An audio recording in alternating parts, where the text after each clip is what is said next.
नरेंद्र मोदी देश के ऐसे पहले प्रधानमंत्री हैं जो सड़क से लेकर संसद तक नौटंकी करने की क्षमता रखते हैं। काम भले इनसे एक पैसे का ना हो, लेकिन नौटंकी उसमें अच्छों को पछाड़ सकते हैं। ये वेश बदल कर रीलें बनवानी हो, कहीं भी जाकर किसी से भी अपना पुराना रिश्ता निकालना हो, या फिर विदेश नीति के नाम पर हे करना हो, मोदी जी इन सारे कामों में टॉपर है। अब तो इन्होंने हद पार कर दी है। आज महामानव ने संसद में भी नौटंकी शुरू कर दी।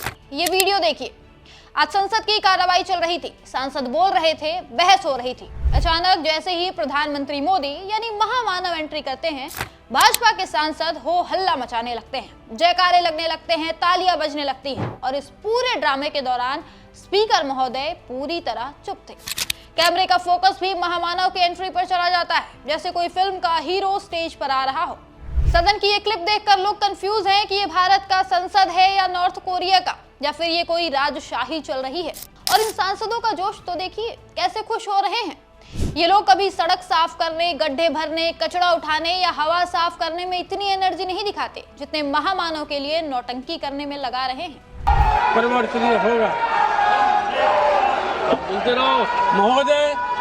हालांकि गोदी मीडिया और भाजपा नेता इन्हें कितना भी भगवान, विश्व गुरु और महामानव बता ले, लेकिन इनकी असलियत देश देख रहा है। आज ही दो ऐसी खबरें आई हैं जो इनकी पोल खोल रही हैं। पहली खबर है टाइम मैगजीन से जुड़ी। दरअसल टाइम मैगजीन ने दुनिया के 100 सबसे प्रभावशाली लोगों की लिस्ट जारी की है। इसमें 24 नेता शामिल हैं, लेकिन मोदी जी का नाम कहीं नहीं है। इस लिस्ट में डोनाल्ड ट्रंप, बेंजामिन नेतन्याहू और शी जिनपिंग जैसे नेताओं के नाम हैं। और खास बात तो ये है कि इन देशों के एंकर अपने नेता को विश्व गुरु नहीं बता रहे हैं। पता है क्यों? क्योंकि वहां काम की बात होती है, नौटंकी नहीं। दूसरी बड़ी खबर अर्थव्यवस्था की है। IMF के ताजा आंकड़ों के मुताबिक भारत 2025 में दुनिया की छठी सबसे बड़ी अर्थव्यवस्था बन गया है। यानी इस साल हम एक स्थान नीचे खिसक गए हैं। 2024 में 5वें नंबर पर थे। GDP करीब $3.76 ट्रिलियन थी।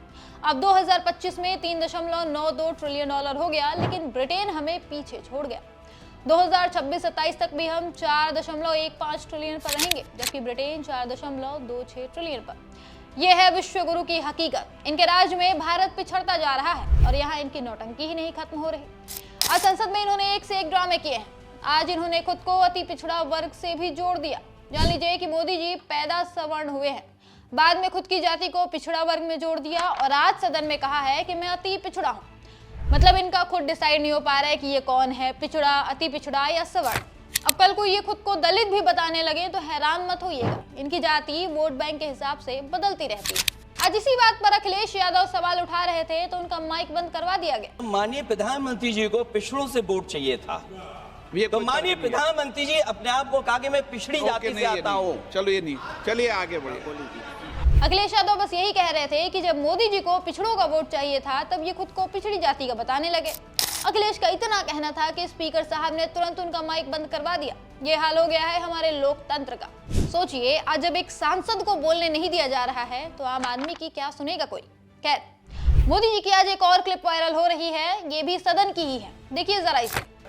बिल्कुल हम तो इसके पक्ष में ही हैं, लेकिन हम इसके साथ ही है, लेकिन हर बार कोई न कोई टेक्निकल पूछ लगा दी इसको।